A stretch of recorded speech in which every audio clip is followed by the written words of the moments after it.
My name is Guy Kawasaki. I am the managing director of an early-stage venture capital firm called Garage Technology Ventures.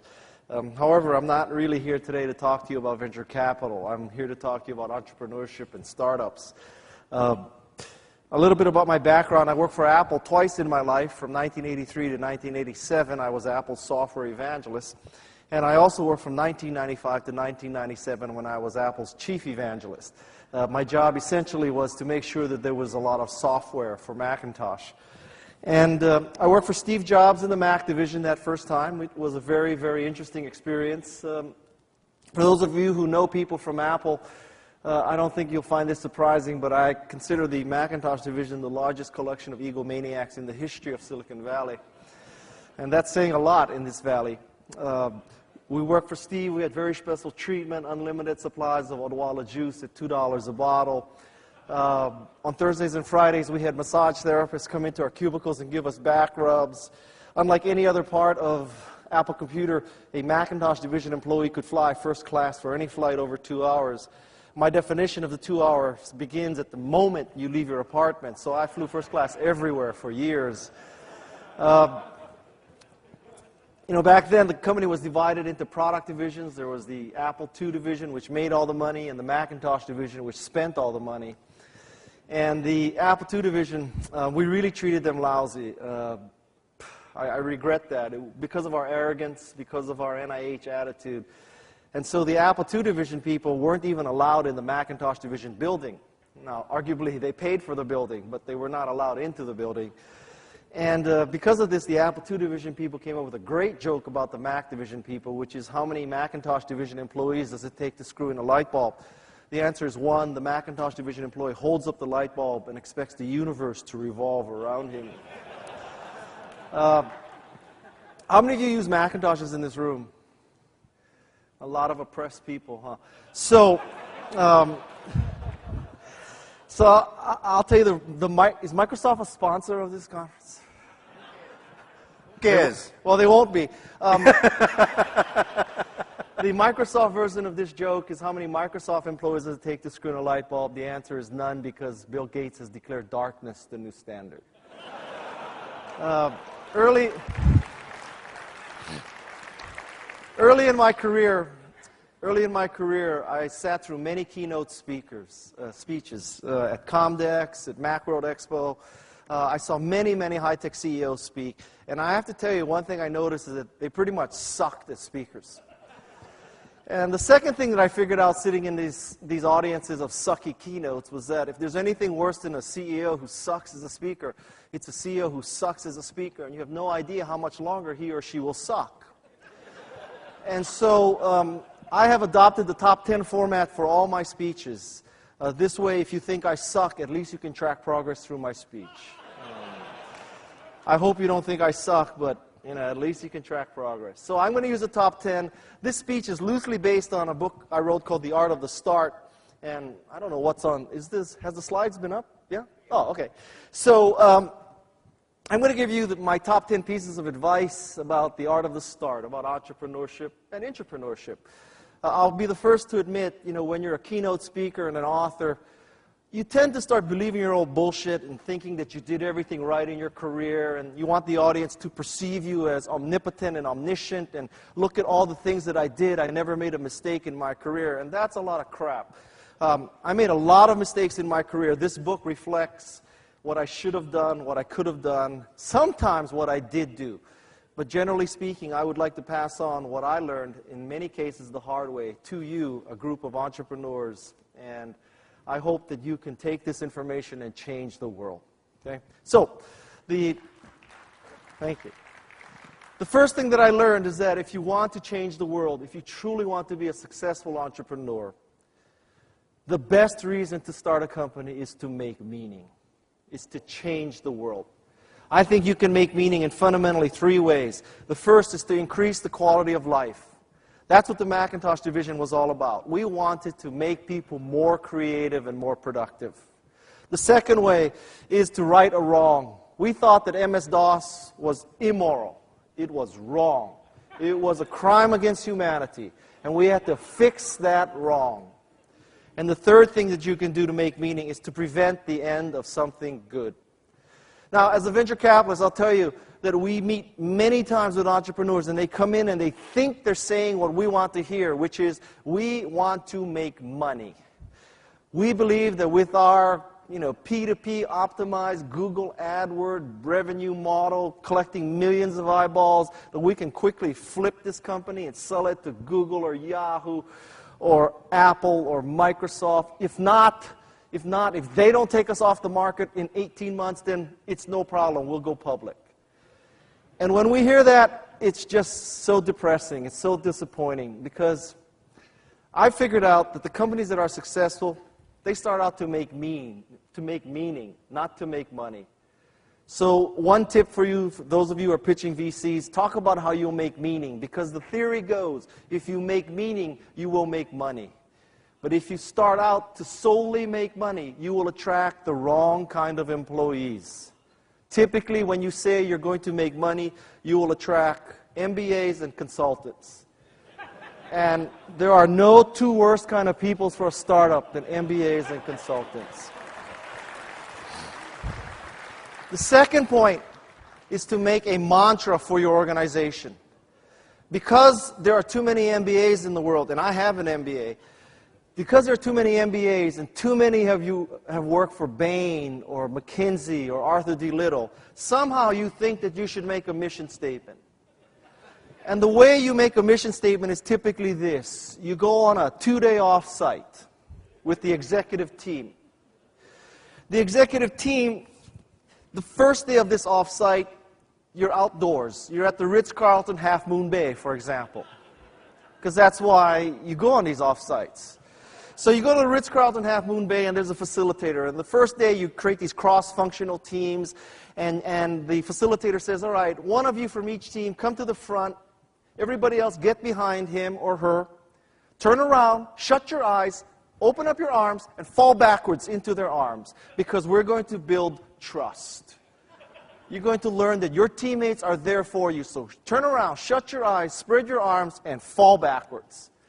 So after one day of this bullshit, the second day is you're out in a small room.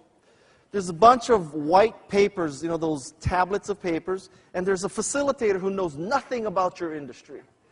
And that facilitator is going to help you craft this mission statement. And this mission statement is going to be good for the shareholders, for the employees, for the customers. If HR is there, it's going to be good for the whales and the dolphins. It's going to take care of everything.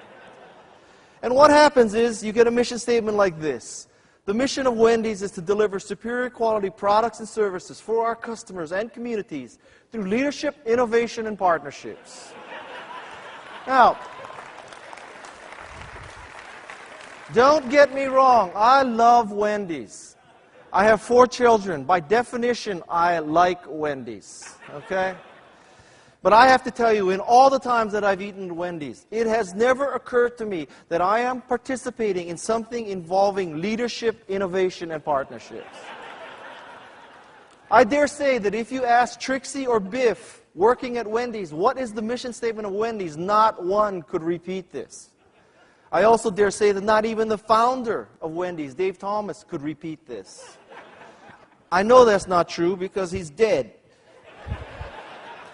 This is a useless kind of statement. It's too long, it's not unique, it's not memorable. As an entrepreneur, someday when you have 15,000 employees, you're trading on NASDAQ, and you spend $2 million to build your annual report, fine, make a dumbass mission statement like this. But right now in the entrepreneurial stage, I submit to you, you should create a mantra, 3 or 4 words, a mantra. Of all audiences, not to be racist, you should understand what a mantra is. So, let's have some mantras here. The mantra of Wendy's should be healthy, fast food. In 3 words, Wendy's could explain to every employee and every customer what we stand for. Healthy, fast food. Admittedly, there was a woman here who thought she'd change Wendy's mantra to healthy finger food. But in the long run, it's healthy, fast food. FedEx has airplanes, they have vans, they have an incredible IT infrastructure. FedEx can tell you that your package is on the left side of the van, on the 3rd shelf from the bottom, traveling southwest on Highway 101 at 65 miles an hour in the 3rd lane from the right. That's what FedEx can tell you. But all of that technology and all that infrastructure is for peace of mind. That's what that company stands for, when you absolutely, positively want something someplace. Third example, Nike. Great customer slogan, just do it. But a mantra is for the employees. Why do you work here? Why do you exist? Authentic athletic performance. That's why Nike exists. And my favorite example is Target. Or where I'm from in Atherton, we call it Target. Because Target is not Price Club. You go to Price Club to buy 500 rolls of toilet paper in case there's a nuclear war and you can't get to the store for a few months. You go to Target to democratize design, to buy something of great design at an economical price.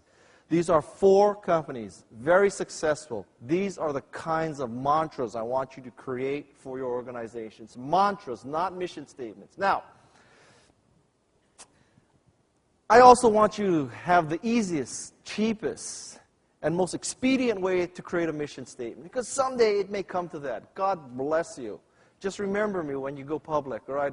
Now there's such a thing as friends and family stock again. So, I will tell you how to get a great mission statement at no cost, no offsite, no McKinsey, no nothing, no facilitator, nothing, no pads of paper, magic marker, pens, nothing. You don't even have to look at advertising. Just go to the Dilbert Mission Statement Generator website. Because there, for absolutely no charge, you can get a great mission statement, a $25,000 mission statement like this. We exist to professionally build long-term, high-impact sources. I need to take a breath here. So that we may endeavor to synergistically leverage existing effective deliverables to stay competitive in tomorrow's world. Is that a mission statement or what? Huh? 25 grand. The third thing is to get going.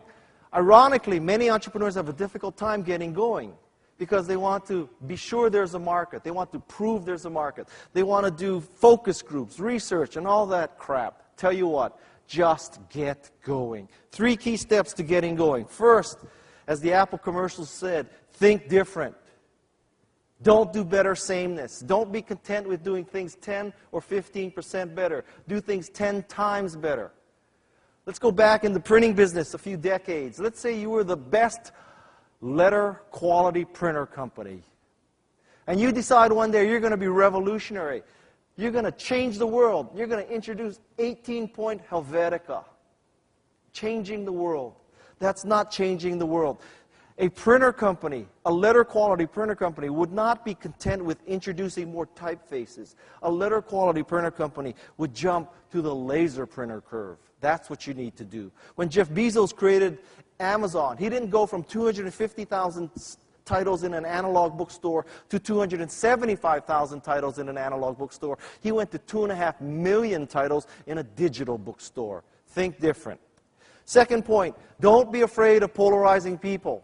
Great products polarize people. If you try to create a product that appeals to everybody, 18 to 25, 25 to 35, 35 to 50, 50 to 75, 75 to dead, if you try to create this perfect product, you will create mediocrity.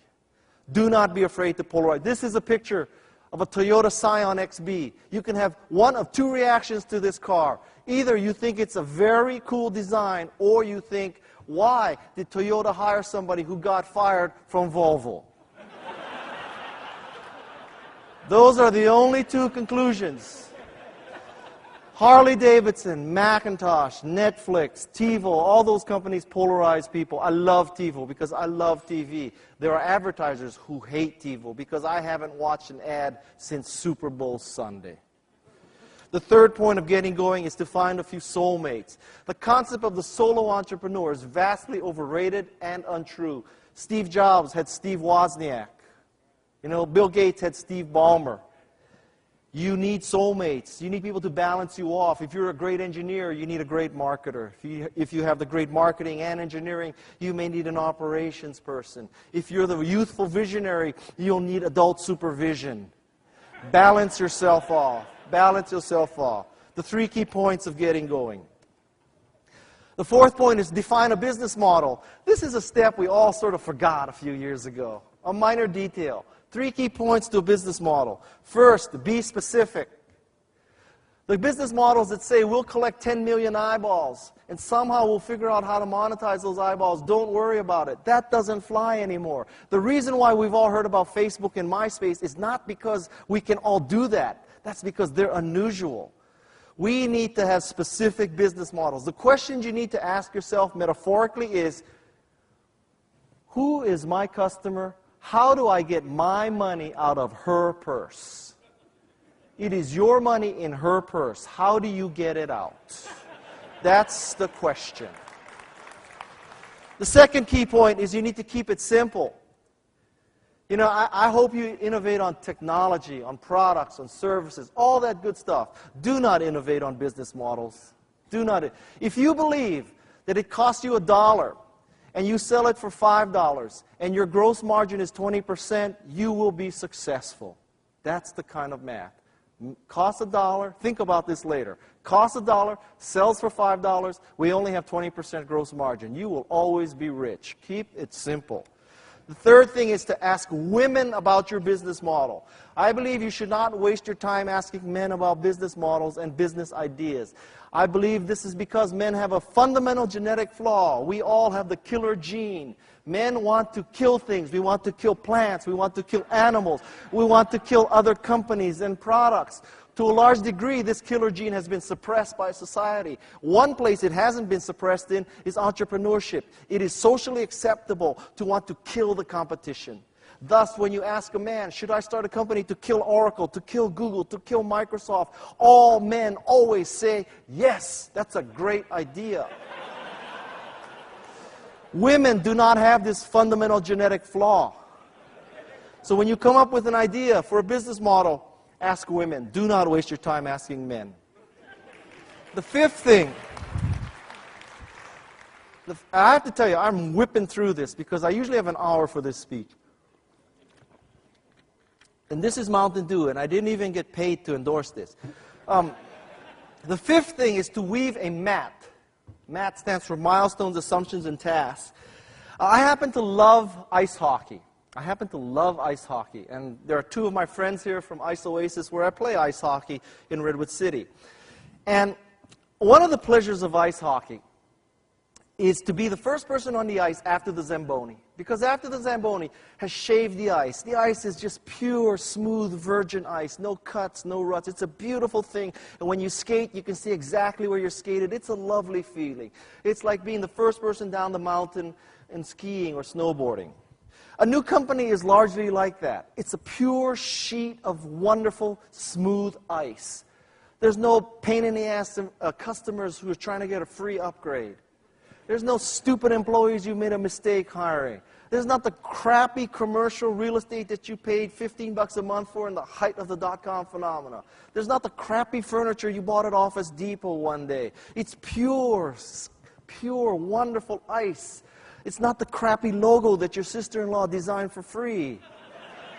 You're starting from scratch. It's beautiful, beautiful. The Zamboni just left the ice. When you have that situation, it's very difficult to prioritize. This is about prioritization. The first thing you need to do is come up with a handful of milestones. Milestones are things like finishing the design, shipping the software. When you're starting a company, you often think, my God, we could either finish the design today or go order stationery. Seems like they're both about the same importance. It's not true. A milestone is something that you would call up your spouse and say, honey, today we shipped. That's very different than calling up your spouse and saying, honey, today we ordered stationery. That's not quite the same. The next thing you do is you write down the assumptions of your company. How many sales calls can you make per day? What's the customer ROI? How much does it cost to install our software or product? These assumptions change your business model. Very few companies or startups write them down and test them. Write them down and test them. And the third thing is then to do tasks. The tasks are the things that help you either accomplish a milestone or test an assumption. But the priority for an entrepreneur is milestones, assumptions, and tasks. M-A-T. The sixth thing is to niche thyself. How many of you have MBAs in this audience? That's too bad. I will teach you all you need to know about marketing in one slide. You don't need to know anything else about marketing if you understand this next slide. Okay, this is the holy grail of marketing. I have saved you $25,000 in mission statement creation. Now I'm going to save you $100,000 in MBA. There are two axes on this graph. The vertical axis is your ability to provide a unique product or service. The horizontal axis is the value of that product or service to the customer. As you might suspect, this is going to be a 2x2 matrix. And I'll take the suspense away. We're going to end up high and to the right. Surprise, surprise. Let's go through the other corners first. In one corner, where you have great value to the customer, but you're not doing something unique, there you will always compete on price.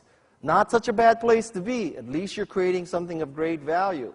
But you'll be competing on price. Dell made a lot of money here. It's a margin pressure business. The second place is where you create something of no value to the customer. Luckily, you're the only person doing it. There, you're just stupid. You are just plain stupid. Only you're doing this stupid thing. The next corner is even worse. That's the .com corner, because in that corner, not only are you producing something of no value to the customer, there are 16 other companies that VCs have funded to do the same stupid thing. This is a picture of dog food. Because I don't know about you, but remember when there were like 16 ways to buy dog food online? Every one of them, curve jumping, paradigm shifting, patent pending, SQL-based, Google AdWord optimized, P2P thing. Geez, just buy dog food online. There's only one problem with pets.com, mypets.com, epets.com, ipets.com, lastminutepets.com, induspets.com, you name it. There's only one problem. Yes, you could disintermediate. Maybe that was Julie Wainwright. Yes, you could disintermediate the stupid pet food store that had this analog presence, brick and mortar. There's only one problem. Sure, by taking this store out of the equation and being a digital store, you could reduce prices. The problem with it is that dog food weighs so damn much that the shipping and handling of the dog food costs more than the discount you could give. Hence, it had no value. That's the .com corner. The corner you want to be in is over here. It's high and to the right. It's where you have a unique product, and only you can do this product, and it is of great value to the customer. My example is Fandango. Fandango is an online movie ticket buying service. As I told you, I have 4 children. We love to go to movies. And you know, when we go to the opening show of Mission Impossible, we need to know before we go that we have a ticket. Because when you put 4 kids in a minivan, that takes 20 minutes. You don't want to get to the theater and see there's a line and it's sold out. You want to know before you go. Fandango enables you to print the ticket at home. High value. And in Northern California anyway, the only way you can get this ticket is Fandango. So I'm telling you, this is the holy grail of marketing. Every entrepreneur should understand this. If you're an engineer, you need to create the product that is unique and of great value to customers. If you're the marketing person, you need to be able to convince your customer that this is true. You need to be high and to the right. Yesterday, you heard Arnold Schwarzenegger talk, political speaker. I'll give you a political analogy. You want to be successful as an entrepreneur? From a marketing perspective, you need to be like our president, George W. Bush, high and to the right. Seventh thing.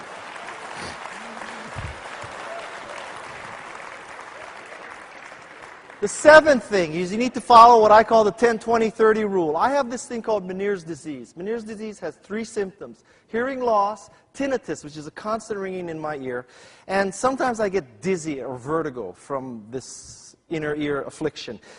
Medical science has tried to figure this disease out. They think it may be too much salt in your diet, too much retention, too much caffeine. That's why I don't drink too much Mountain Dew. Too much stress. Allergies. There's a bunch of theoretical medical reasons. I've tried to cure it with all of these, controlling all those factors. I will tell you, though, I have another theory about what causes Meniere's disease. I am a venture capitalist. By definition, it means that I have to listen to pitches day in and day out. And day in and day out, entrepreneurs come to me and they pitch me, and they have 60 slides in a pitch. And in that 60 slides, they're convincing me that all they need is 1% of the market, that they have first mover advantage, that they have patents pending, that they have a unique, proven team with a proven technology in a proven market. Every one of them, whether it's for shrimp farming, fabless semiconductor, social networks, every one of them says that.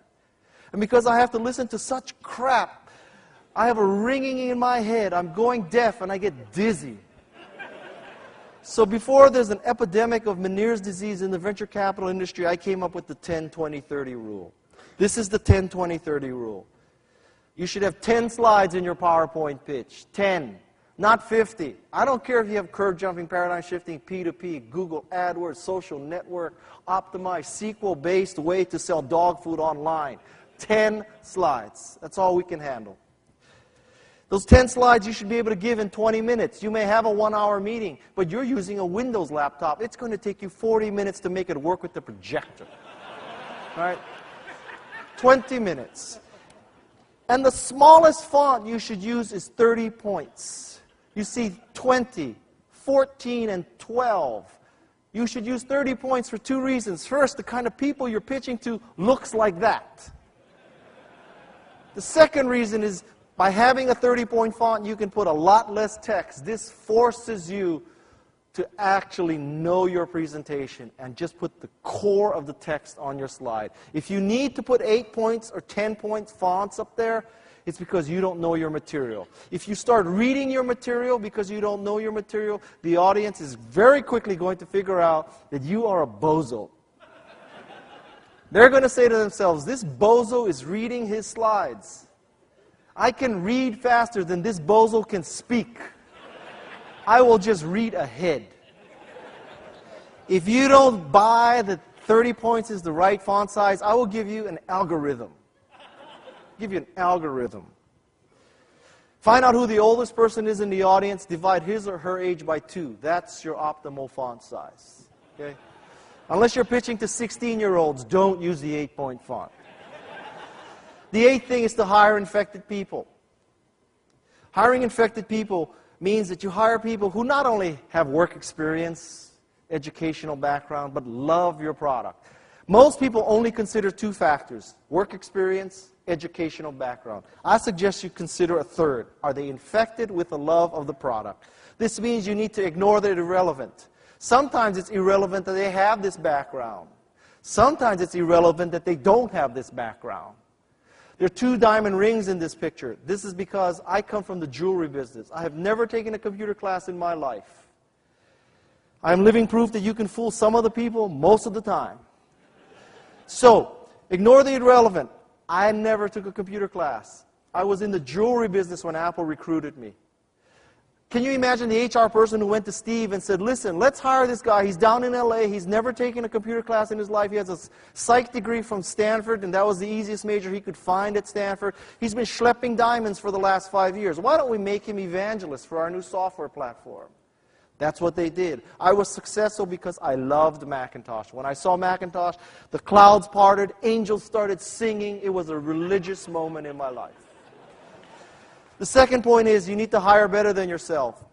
A players do not hire A players. A players hire A plus players. B players hire C players. C players hire D players. And D players hire E players. If you start hiring B players, you're going to wake up one day and you'll be surrounded by Z players.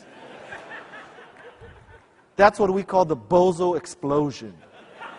Fight the bozo explosion. The third point is you apply the shopping center test. The Stanford Shopping Center test works like this. You go to Stanford Shopping Center, you see a job candidate. The job candidate has not yet seen you. Let's say you're 50 feet away. At this point, you have several possible reactions. I can just go straight over there, say hello, hi, how are you? I'm glad you're interviewing. We're going to kick ass in our company. I hope you join our company. That's one reaction. Second reaction is Stanford Shopping Center isn't that big. If I get face-to-face with her, I'll say hello. Third reaction is I'm going to get in my car and drive to Valco. If you don't have the first reaction of seeing that person and saying, man, I got to go over there because I really like her. I liked him. If you don't have that reaction, don't hire the person. I know you're running out of time. More minutes. What are you going to do? Not invite me back? No. So, all right.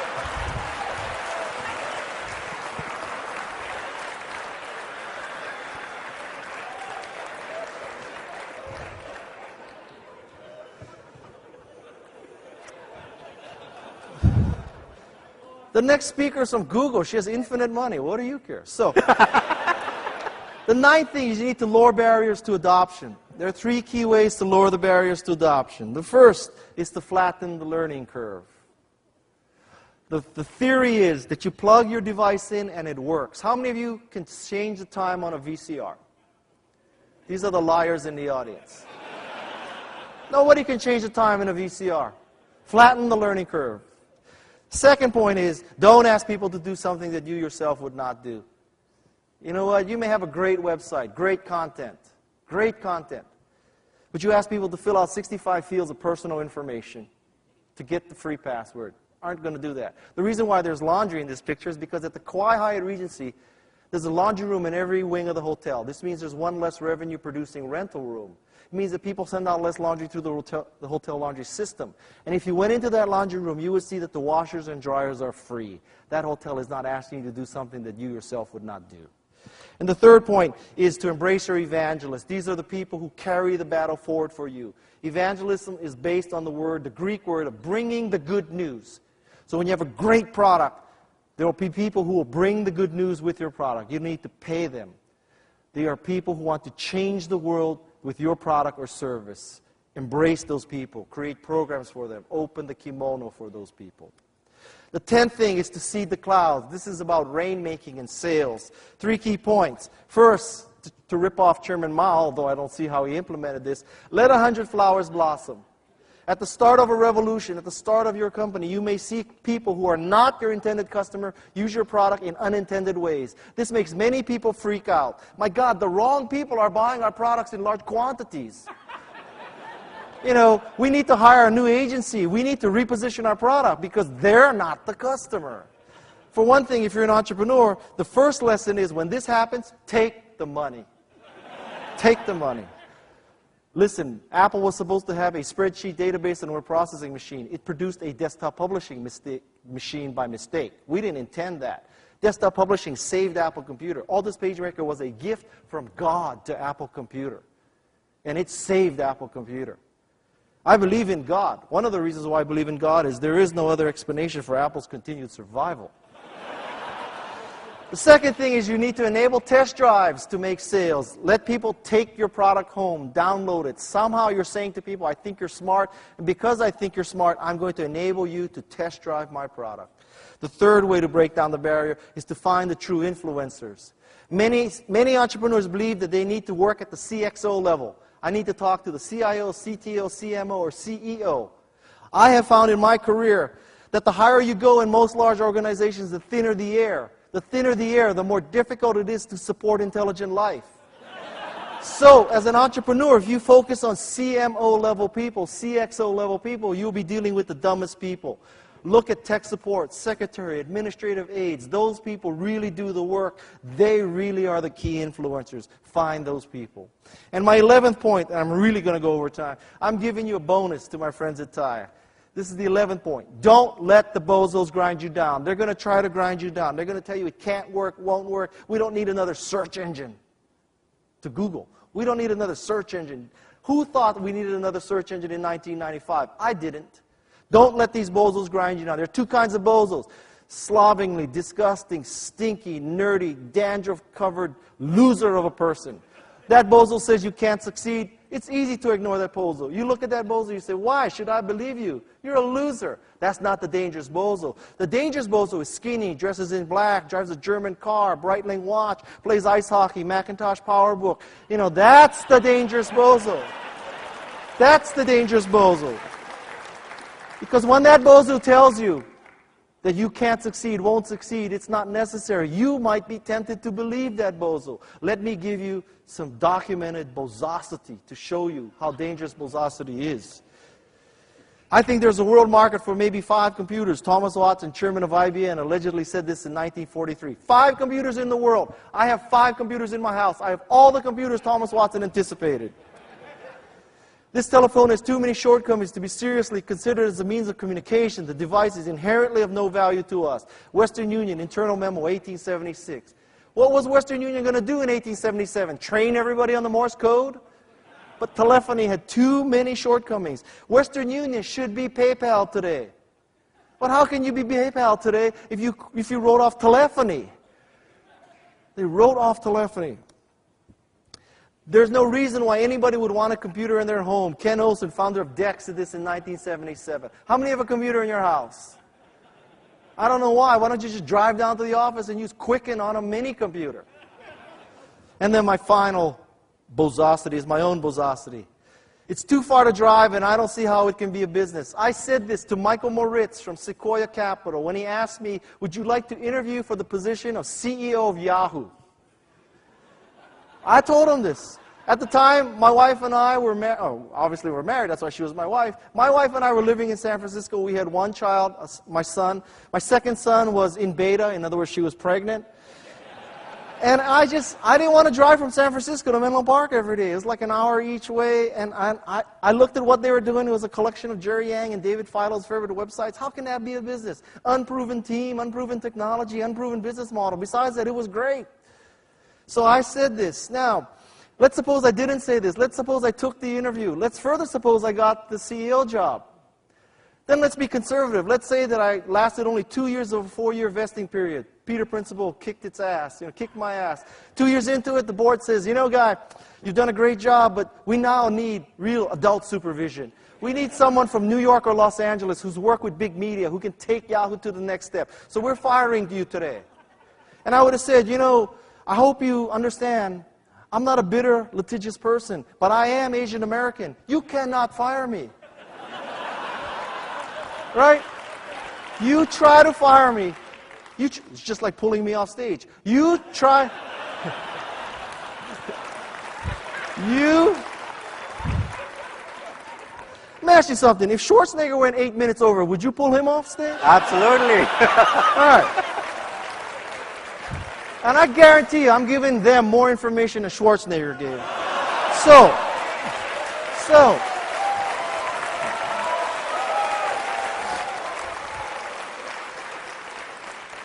Okay, so now they try to fire me. I tell them you can't fire me. This is California. I'm Asian American. You piss me off, there'll be little Japanese ladies picketing in front of Yahoo's offices.